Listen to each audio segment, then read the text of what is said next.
이번 시간에는 자연을 바라보는 다양한 관점에 관한 수업이 되겠습니다.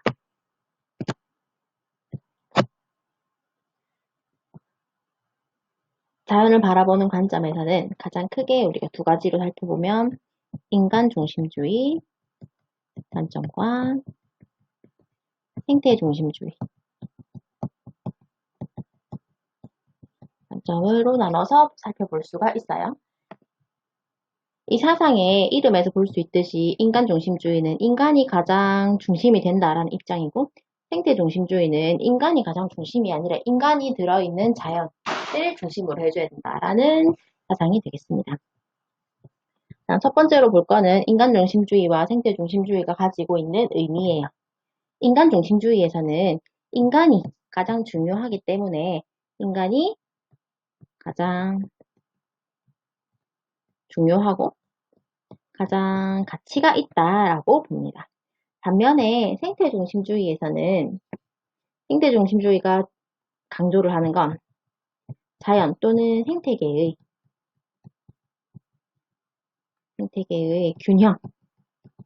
균형과 안정을 중시해요. 그래서 인간이 자연이나 생태계의 균형과 안정을 깨트리는 무언가 개발 이런 거에 대해서 반대를 하는 입장입니다. 그렇기 때문에 생태 중심주의에서는 인간뿐만 아니라 인간이 포함되어져 있는 생태계 또는 생태계 전체계에 대해서 인간이 도덕적으로 대우를 해줘야 된다라고 이야기를 해줘요. 간단하게 살펴보자면 인간 중심주의에서는 이제 인간이 가장 중요하고 인간보다 조금 인간과 생태계를 분리해서 생각을 하기 때문에 인간을 제외한 나머지 자연 환경으로 보고 있습니다. 그래서 순위를 매겨요. 인간이 가장 중요하고 그 밑에 인간과 좀 비슷한 동물, 그 밑에 동물이 먹고 사는 식물, 그리고 그 밑에 식물의 자원이 되는 미생물 이런 식으로 순위를 나눠줍니다. 하지만 생태 중심주의에서는 자연환경을 하나의 생태계로 보고 있고 인간도 살고 있고 동물도 살고 있고 식물도 살고 있고 서로 영향을 주면서 살아가고 있다라고 생각을 하시면 될 것 같습니다. 두 번째로 볼 거는 이제 인간 중심주의와 생태 중심주의의 특징에 대해서 살펴보겠습니다. 인간 중심주의는 인간이 가장 중요하기 때문에 그러니까 어떻게 인간이 자연을 바라보고 있냐라고 얘기를 하냐면 이분법적 세계관으로 보고 있다라고 이야기를 해줘요. 이분법적 세계관. 명칭에서 알 수 있듯이 얘도 두 개로 나누는 거예요. 뭐랑 뭐를? 인간과 인간이 아닌 것을. 자연환경이 이렇게 있으면 인간과 인간이 아닌 것을 이렇게 두 개로 나눈다라는 이야기가 됩니다. 그래서 이분법적 세계관은 인간과 나머지로 자연을 구별을 해요. 그리고 자연에 대해서 인간이 아닌 자연에 대해서 자연의 가치를 강조를 하는데 자연에 대해서 어떤 가치를 강조하냐면 도구적 가치를 강조를 해요. 또는 우리가 이거를 유용성의 관점에서 본다라고 이야기를 해도 같은 말이 됩니다. 자연이 인간이 사용을 했을 때 도구적으로 사용이 될 만한지 아닌지 사용할 만한 가치가 있는지를 보는 거예요.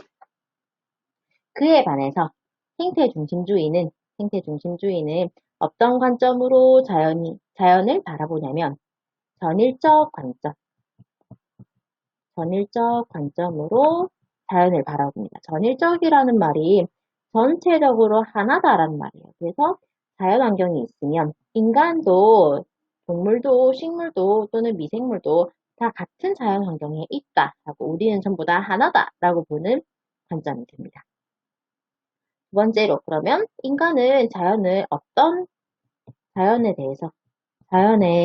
얘네도 가치를 강조하는데 얘는 어떤 가치를 강조하냐면 자연이 원래 그 자체로도 가치가 있다라고 해서 이렇게 쓸게요. 자연의 본래적 가치, 원래 가지고 있는 가치를 강조를 합니다. 이거를 뭐라고 얘기를 하냐면 내재적 가치.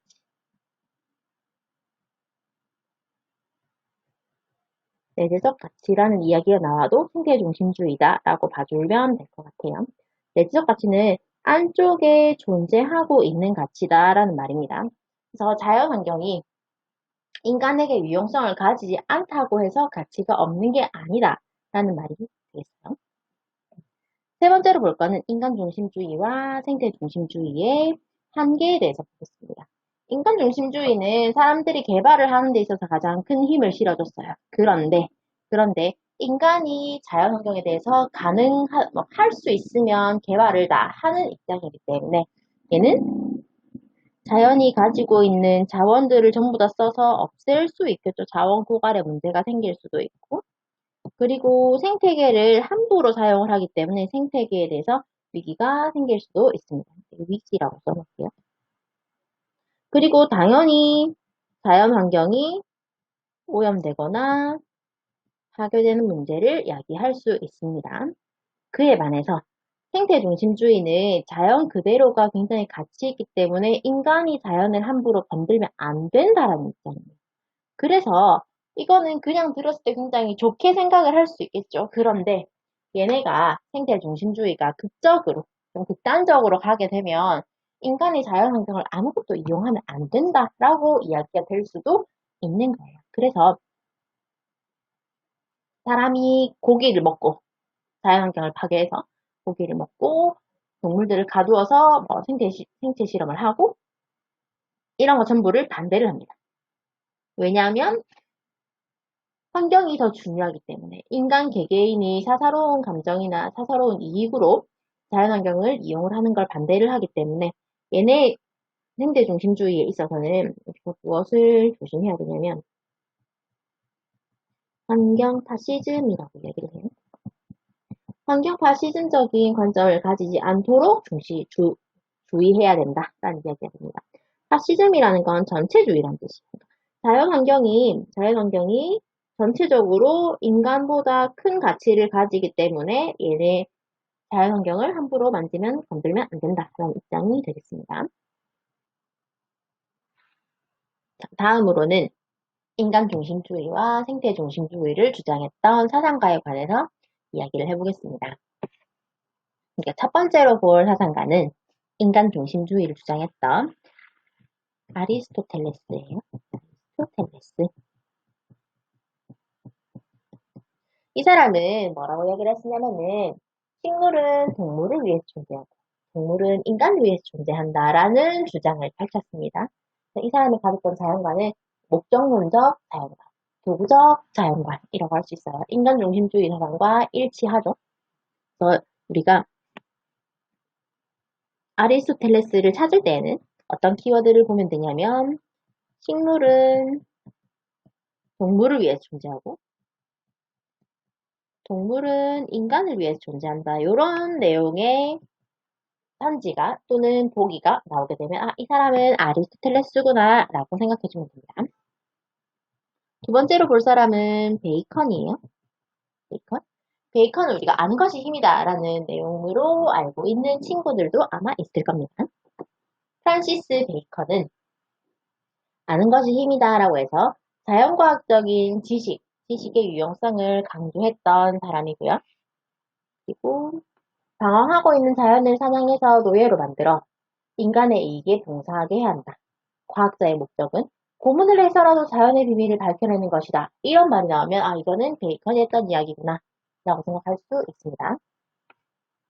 그래서 베이컨을 우리가 찾을 때는 이 사람은 과학이 존재하는 목적은 뭐냐 하면 목적은 인간이 가진 의도대로 자연을 변형시킬 수 있다라는 내용이 나오면 이거는 베이컨이 말했던 내용이구나 라고 찾아주면 되겠습니다. 그 다음으로 볼 사람은 우리가 데카르트예요. 데카르트는 이분법적인 세계관에 대해 주장을 했어요. 그래서 어떻게 이분법적이냐? 인간은 이성을 가지고 있다. 생각을 할 수 있는 인간과 그리고 생각을 하지 못하고 물질적 대상에 불과한 자연을 엄격하게 분리를 했습니다. 그리고 동물 기계론이라는 걸 주장을 했어요. 그래서 동물은 신이 창조한 기계에 불과하며 고통을 느끼지 못하는 존재라고 데카르트는 생각을 했습니다. 그래서 데카르트에 대해서 우리가 정리를 할 때에는 이 사람은 인간이 자연에 대해서 자연의 주인이다 이런 이야기를 했었고요. 그리고 자연은 이성이 없기 때문에 물질적인 또는 기계적인 존재다라고 이야기를 했습니다. 그 다음으로 생태 중심주의를 주장했던 서양의 사상가는 레오폴드라고 해요. 이 사람은 전일론적 관점, 그리고 생태 중심주의 설명하면서 했었죠. 전일론적 관점을 주장했던 사람이고요. 그렇기 때문에 인간이 속해 있는 공동체의 경계를 확장을 해서 생태계 전체로 확장을 해야 된다라고 이야기를 했습니다. 그러면서 이 사람 뭘 주장했냐면은 대지의 윤리라는 걸 주장했어요. 그래서 뭔가 선지 대지가 어쩌고 이렇게 나오면 레오폴드다 라고 찾아주면 됩니다. 그러면 대지의 윤리라는 게 뭐냐고 했을 때 대지의 윤리라는 건 생태계 전체를 생태계는 우리 인간과 자연과 식물과 동물 같은 것들이 전부 다 같이 있는 그런 곳이죠. 그래서 이 생태계를 우리가 존중을 해야 되고 얘네를 도덕적으로 대우를 해줘야 된다라고 주장을 했습니다. 그럼 이 존중하는 생태계의 범위가 어떻게 되냐고 했을 때, 이 대지는 땅이거든요. 그래서 토양, 물, 식물, 동물, 인간을 전부 다 포함합니다. 그리고 이 토양부터 인간까지 군집해 있는 대지 땅까지 존중을 해야 된다. 그래서 이 사람이 주장한 게 대지의 윤리라고 얘기를 합니다. 레오폴드가 주장을 한 거에서는 인간은 자연에 대해서 지배자로 존재하지 않아요. 지배자가 아니고 구성원에 불과합니다. 그렇기 때문에 생태계를 보존하고 유지해야 할 의무가 있다라고 이야기를 했고요. 그리고 이 사람이 마지막으로 레오폴드는 인간은 자연을 지배하는 지배자로 존재를 하는 게 아니고 구성원으로서 존재를 한다라고 얘기를 했어요. 그리고 자연환경에 있어서 생태계에 있어서 생태계를 독립적인 개체, 특히 인간을 독립적인 개체로 보는 게 아니고 생태계를 구성하는 요소들로서 인간과 동물, 식물, 흙, 물 이런 것들과의 관계와 조화에 주목을 했습니다. 그러면서 인간은 생태계를 유지하고 그리고 보존해야 한다라고 이야기를 했습니다. 그러면 마지막으로 우리가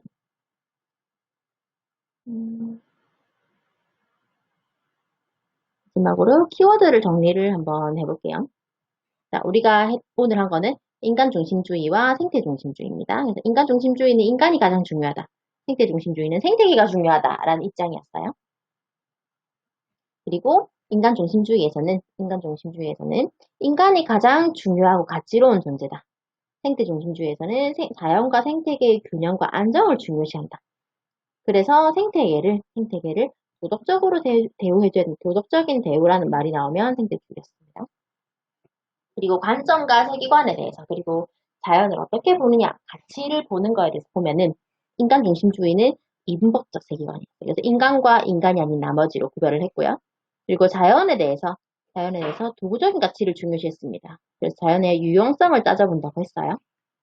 생태 중심주의는 전일적 관점으로 본다고 했습니다. 그래서 인간이 생태계를 구성하는 하나의 구성원이다 라고 얘기를 했고 자연에 대해서 본래적 가치, 내재적 가치를 강조를 했습니다. 인간 중심주의의 한계에서는 자원이 고갈되고 생태계의 위기가 발생하게 되고 환경이 오염되고 파괴됐었고요. 생태 중심주의의 한계로서는 이게 너무 극단적인 생태주의로 가게 되면 환경 파시즘이 발생할 수 있다. 그래서 조심해야 된다라고 얘기했고 서상가를 보면 인간 중심주의에서는 아리스토텔레스, 베이컨, 데카르트 이런 사람들이 있었고 생태 중심주의에서는 레오폴드가 있었습니다.